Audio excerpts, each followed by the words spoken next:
আজকে বক্তব্যের প্রারম্ভে আমি আপনাদেরকে দেশনায়ক, আগামীর রাষ্ট্রনায়ক, বাংলাদেশের তারুণ্যের অহংকার জনাব তারেক রহমান সাহেবের শুভেচ্ছা জানিয়ে শুরু করতে চাই।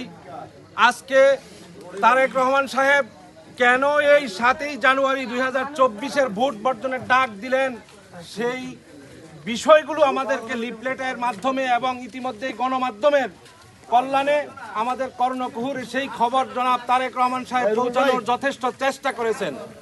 আজকে বাংলাদেশে যে অবৈধ, অনির্বাচিত, অগণতান্ত্রিক একটি সরকার কায়েম রয়েছে, যেই সরকার বাংলাদেশের জনগণের বিরুদ্ধে মামলা, মোকদ্দমা এবং মানুষকে নির্যাতন করে, হামলা করে, মামলা করে, ঘরছাড়া করে, আপনারা ইতিমধ্যেই দেখেছেন।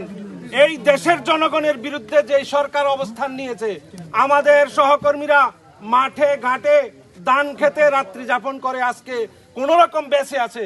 ব্যবসা প্রতিষ্ঠান হাতছাড়া করেছে, ঘর ছাড়া করেছে, মা বোনদেরকে পর্যন্ত নির্যাতন করেছে। আমাদের অনেক নারী নেত্রী আজকে বিভিন্ন কারাগারে বন্দী রয়েছে। প্রিয় নেতৃবৃন্দ, প্রিয় সহকর্মী, প্রিয় ভাইয়েরা আমার, আজকে বাংলাদেশকে যে একটি অগণতান্ত্রিক ব্যবস্থা এই সরকার চালু করে দিয়েছে, গত 15 বছরের নির্যাতনে এই দেশের মানুষের চোখে মুখে আজকে এই সরকারের প্রতি যে একটা ঘৃণার বহিঃপ্রকাশ ঘটেছে, এটা আপনারা সবাই ইতিমধ্যে লক্ষ্য করেছেন। তারা 2014 সালে অবৈধভাবে 153 আসনে কোনো নির্বাচন ছাড়া রাষ্ট্র পরিচালনা করেছে এবং সরকার গঠন করেছে। 2018 সালের 30শে ডিসেম্বরের নিশিরাইতে তারা ভোট ডাকাতি করেছে, দেশের মানুষকে ভোট কেন্দ্রে যাওয়ার সুযোগ দেয় নাই। 2014 এবং 18 সালের নির্বাচনের পুনরাবৃত্তি তারা আবার 2024-এর জানুয়ারির 7 তারিখে করতে চায়। আজকে তারেক রহমান সাহেব এই দেশে গণতন্ত্র প্রতিষ্ঠা করার জন্যই এদেশের মানুষকে ডাক দিয়েছে। জনাব তারেক রহমান সাহেব এই দেশের মানুষের ভোটের অধিকার, ভাতের অধিকার এবং মানুষের বেঁচে থাকার অধিকার নিশ্চিত করতে চায়। প্রিয় সহকর্মী ভাইয়েরা আমার, আপনারা প্রত্যেকেই আজকে আপনাদের সকলের দায়িত্ব হয়ে পড়েছে। তারেক রহমান সাহেব তিনি একটা ভোটের মালিক, কিন্তু আমরা বাংলাদেশের 16 কোটি জনগণ 16 কোটি ভোটের মালিক।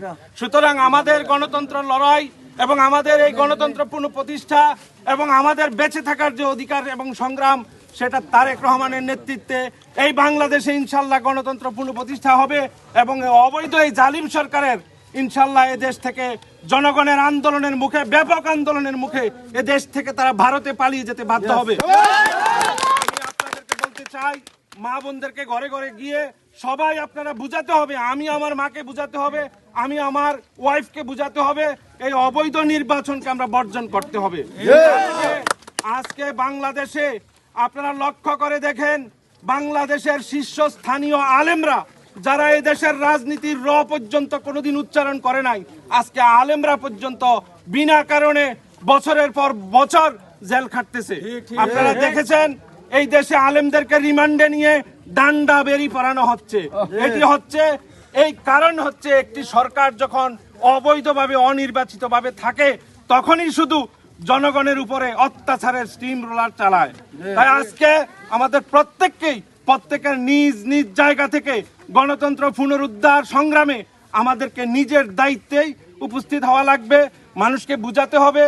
আমরা আরেকটি জিনিস লক্ষ্য করতে হবে, এই নির্বাচন ভোট বর্জনের ডাক দিয়েছে তারেক রহমান, আমাদের প্রতিপক্ষ যারা নির্বাচন করছে তাদের সঙ্গে আমরা কোনো ক্রমেই এই ভোট নিয়ে যেন আমরা কুতর্ক না করি, তাদের পোস্টারে হাত না দেই, তাদের কোনো রাজনৈতিক কর্মসূচিতে আমরা যেন অংশগ্রহণ না করি। আর আমার দলের প্রিয় কর্মীদেরকে একটা কথা বলতে চাই, আজকে 15 বছর তারা রাষ্ট্র ক্ষমতায় অধিষ্ঠিত থেকে হাজার হাজার লক্ষ লক্ষ কোটি টাকা অবৈধভাবে ইনকাম করেছে। 7ই জানুয়ারির নির্বাচনের আগে আপনাদের কাছে টাকার পাহাড় আসবে। যদি আপনি টাকার পাহাড়ের কাছে ইমান বিক্রি করে তাদের টাকা খান এবং 7 তারিখের ভোট দিতে যান, আমি আপনাকে বলবো আপনি আল্লাহর কাছে দায়ী থাকবেন এবং দলের একজন চিহ্নিত ক্রিমিনাল হিসেবে এদেশের মানুষের সামনে আপনি বেঁচে থাকবেন। আপনাদেরকে অনুরোধ করতে চাই, এই অবৈধ সরকারের কালো টাকার ছড়াছড়ি আসবে, এই 2-4 দিনের মধ্যে লক্ষ লক্ষ কোটি টাকার ভান্ডেল আসবে। আপনারা সেই ভান্ডেলকে ঘৃণা ভরে প্রত্যাখ্যান করবেন এবং 7ই জানুয়ারির নির্বাচন আপনারা বর্জন করবেন। এই আহ্বান জানিয়ে আপনাদের সকলকে আজকের ডাকে, সামান্য কয়েক মিনিটের ডাকে, আমার ছোট ভাই তাজিরের ডাকে, আমি আপনাদের কাউকে ডাকার সুযোগ পাইনি, তাজির আপনাদেরকে ডাক দিয়েছে। আপনারা এই কয়েক মিনিটের ডাকে এইভাবে স্বতঃস্ফূর্ততার সহিত আপনারা উপস্থিত হয়েছেন, সেই জন্য আপনাদের সকলকে আন্তরিক ধন্যবাদ।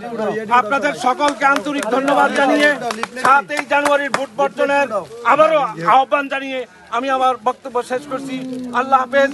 বাংলাদেশ জিন্দাবাদ, বাংলাদেশ জাতীয়তাবাদী দল জিন্দাবাদ, তারুণ্যের অহংকার জনাব তারেক রহমান জিন্দাবাদ, দেশ নেত্রী আপসীন নেত্রী গণতন্ত্রের মা বেগম খালেদা জিয়া জিন্দাবাদ, শহীদ প্রেসিডেন্ট জিয়াউর রহমান জিন্দাবাদ।